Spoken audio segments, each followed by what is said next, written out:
কোন রেস্টুরেন্টে যাবি রে? ও তাহলে কটায় যাবি? 4টায় যাবি? আচ্ছা আচ্ছা ঠিক আছে, তাহলে আমি 4টায় রেডি হয়ে যাবো। দিদি বলছি যে আমাকে তোদের সাথে রেস্টুরেন্টে নিয়ে যাবি? না তুই ছোট, তোকে এখন যেতে হবে না, তুই যখন মারা যাবে তখন মাদের সাথে যাবি। তারা আমাকে যেতে দিবি না? তাহলে আমি এমন একটা ব্যবস্থা করবো না তুই কোথাও যেতে পারবি না। 3 hours later. ও মা, আমার টিউশন আছে, দিদিকে বলো তো একটু আমাকে ছেড়ে দিয়ে আসতে। এই যা, বোনকে পৌঁছে দিয়ে আয়।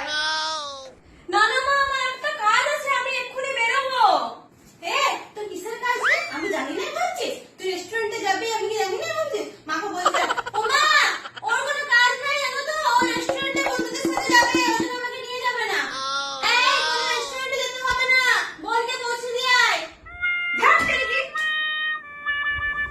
দেখলি তো আমাকে নিয়ে গেলে বললাম, দেখলি তো?